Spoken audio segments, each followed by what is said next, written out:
farmers have been on the land for generations. Keir Starmer has been in number 10 for 4 months. And they're likening this to the end of the mining and British coal. But he should remember that these guys have been on the land for generations. And there is no way that we're going to let him get away with ending British farming and British food. I'm sorry I haven't put a video up for a while. I've been rather busy with too much going on, but here I am today talking to you about what is going on really since the budget, and obviously about Brexit, because everything is about Brexit, even though lots of people don't want to talk about Brexit. But the budget that Rachel Reeves and Keir Starmer have unleashed on us is a Brexit budget, but nobody's actually saying it. The black hole they keep referring to obviously is the Brexit black hole. They promised to deliver growth, and they have decided to try and fill this black hole by taxing business, which has then funded some pay rises for the public sector. But of course, this won't last, because business then has to react to those costs, and then there will be inflation, and then that means the pay rises that everyone has had will be eaten away by the inflation. Then we put into the mix the farm situation, which has come as a real shock to the sector, because Keir Starmer promised that he emphasised that it would be terrible to do this to farms, and here he is doing this to farms and relying on data which is erroneous and inaccurate. So it's been a very stressful time for farmers to come to terms with what this government have done. And this is a battle which will rage until the government change their mind. A lot of people out there think that farmers somehow have been evading tax, or that it's about wealthy people buying land to evade tax. And in my view, that is a red herring. It is actually about the fact that there's a lot of investment in land. So you can invest and have a solar farm, you can invest and get a housing development. And so they're not buying the land to avoid paying tax, because in the long run, it's only a good investment if a development comes along and then they benefit from that in the longer run, and then they pay capital gains on it. But I don't believe that wealth is storing their money in land, particularly as agricultural land. It's in land which potentially one day may be a lottery winner. So that has been going on for some considerable time, which is why farms have been shrinking, because food production is down considerably, and Brexit has been helping to ensure that. We're relying more on imports. So to do this to farms now is particularly callous, but also it's doing it to the public, because the public rely on food. If there is more escalation of war and strife in Europe in particular, then we're going to be very exposed for food if we don't have the ability to produce food in this country. So I think it's a very reckless decision, and I hope that we are successful in getting it U-turned and scrapped.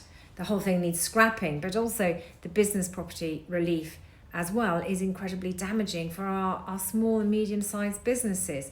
It's great news of big corporations like BlackRock who want to come in and buy up distressed assets and basically end up running and owning most of Britain, rather than us having our independent small, medium-sized businesses.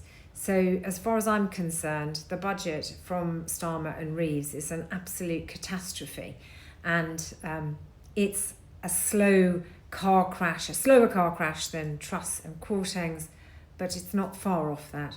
And it's an absolute disaster for Britain. It will end up in a recession, potentially a depression, and politically it's meant that they've ended up losing a lot of support, and the only person mopping up is Nigel Farage, and that is not good news either, because whilst he's good at mopping up grievances, he doesn't ever have any solutions to the many problems that we are experiencing. Another farmers' protest in London. This time they're bringing their tractors. And I'm joined now by the farmer and the founder of Save British Farming. It's Liz Webster. Liz, welcome to GB News. So 3 weeks ago today, this studio was packed full of British farmers who've been protesting. They said at that time it was polite for now. And it seems perhaps that politeness is being put to one side. I understand an army of tractor boys are moving towards Westminster. Tell us more and tell us what's motivating it. Yeah, I mean, we don't know the exact numbers, but there's a lot of support.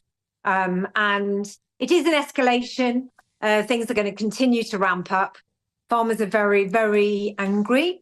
And we'll keep going and keep ramping it up until we get this government to face facts that they've got to U-turn on a really, really bad decision, not only for us farmers, but particularly for the British people, their food and their countryside.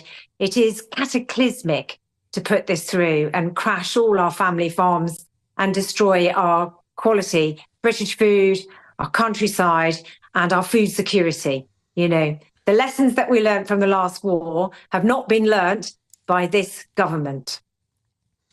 And Liz, I spoke to Clive Bailey, of course, he'll be a buddy of yours yesterday. He told me about how he's getting an alarming number of emails now from farmers who are literally contemplating ending their own lives to dodge these inheritance tax rules. I find that very, very difficult to accept. I find it, you must find it even harder. Now, you speak to farmers all the time. Clearly, farmers are feeling desperate. Clearly, they're not feeling listened to. There's a vote tomorrow in Parliament. We're expecting that to go through with the size majority that the Labour Party have. And there's been much talk about wanting to keep the public on side, not wanting to alienate the public from the farmers' point of view. But Liz, in the year 2000, the farmers protesting against fuel duty increases from the Tony Blair regime, they blockaded ports. They made shelves be empty in supermarkets. They teamed up with truck drivers, teamed up with fuel depots, causing blockades. And Tony Blair's government plummeted 25 points in 1 week. They did a U-turn. They backed down. Are we approaching those kind of desperate measures? Because, Liz, it seems the parliamentarians aren't listening. British farmers, they are feeling out on a limb. They're feeling ignored. And when they get to that point, maybe they're going to ramp up their resistance. Well, look, these farmers have been on the land for generations. Keir Starmer has been in Number 10 for 4 months. And they're likening this to the end of the mining and British coal. But he should remember that these guys have been on the land for generations. And there is no way that we're going to let him get away with ending British farming and British food. For the farmers that are feeling depressed and upset, please remember that those of us with the fight are going to fight this fight and win. I would liken it more to Margaret Thatcher and the poll tax. That was a row, an argument that went too far. And this one is going to go too far, where there are enough of us. We've got great machinery. We're all connected and we're all very, very united. And we are going to fight to make sure that this government changes its mind, or else the country hopefully will get to change its mind about the government. And Liz Webster, we've been saying so often, no farmers, no food. Would it take something like that? We've been having farmers on over all the weeks, Liz Webster, saying that they're contemplating down in tools, but of course that hurts them in their pocket. It's the run-up to Christmas. Farmers very, very mindful of the fact they need to keep the public on side. But Liz, I'm getting the feeling that the vast majority of the British public are already on the farmers' side. Yeah, and that's so heartwarming, and we're seen and valued as much as nurses, which is absolutely right. Is this government have tried to unleash the sort of politics of envy, which is so ugly. Ultimately, if we don't produce your food, who is going to produce your food? Big faceless corporations who don't care what happens to the land, what happens to the food, what happens to the animals, and will be coming from the other side of the world. So, a lot of people understand that. And the campaign that we will continue will bring more people along. And that's what we're determined to do. the strikes, if we do food strikes, we can hold food back for a bit, and that will bring the supermarkets on board as well, who are supportive of us at the moment, and they are saying to the government this is a mistake. But the government has got to learn the lesson. And I have said this to the farming minister, Daniel Zeitner: no government survives a food crisis. And this crisis, as it's building, belongs to this government, and they own it. And hopefully the public will begin to learn that as we go through this campaign. But please back us, help us. We want to feed you. We don't want farmers on the other side of the world to feed you. And we don't want more intensification and factory farms here. We want to hold on to our beautiful British countryside and our high British food standards. And Liz Webster, do you have any idea of how many farmers yet have committed to coming down to London? And are you coming? Because if you are, please pop in and see us at GB News. I'll make you a cup of tea. I'll definitely be there. And at the moment, we don't know the numbers, but it's going to be a lot bigger than the last time we were there. The Eventbrite link is just waiting for the final nod from the Met Police on timing. And we hope to get that out in the next 24 hours. And then we'll have a better idea on numbers.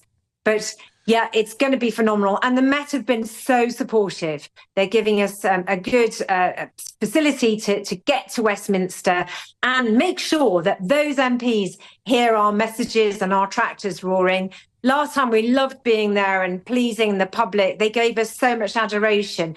We don't need to do what the French do. We just need to, go to the city, show what we're like, remind people where their food comes from, and remind people of our great British values and where these islands look the way they do because of the way we have farmed in this country for thousands of years.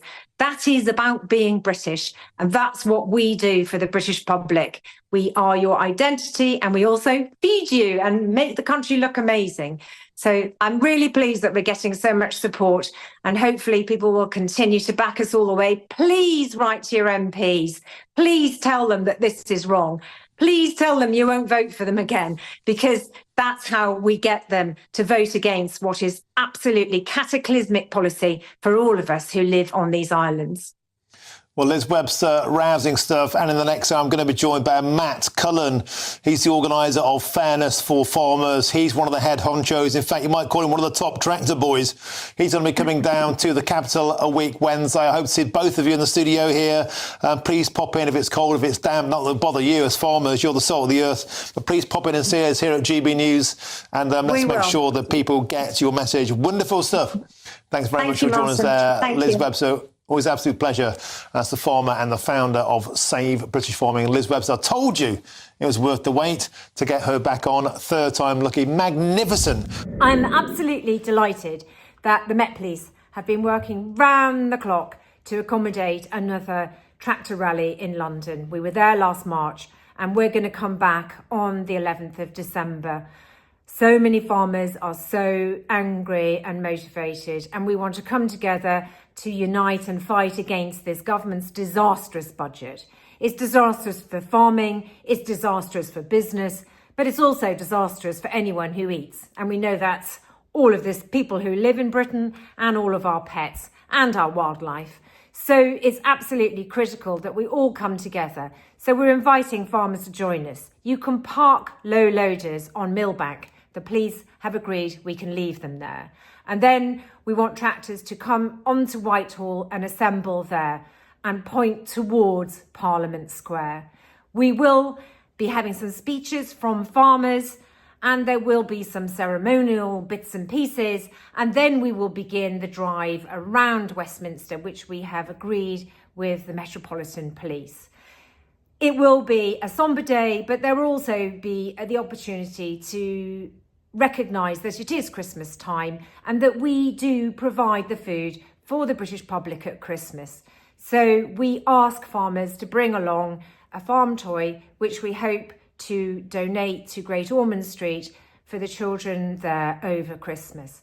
I really look forward to seeing you on Wednesday the 11th. If you've got any questions, please do email us, savebritishfarming@gmail.com, or send us a message on Facebook from our Facebook page.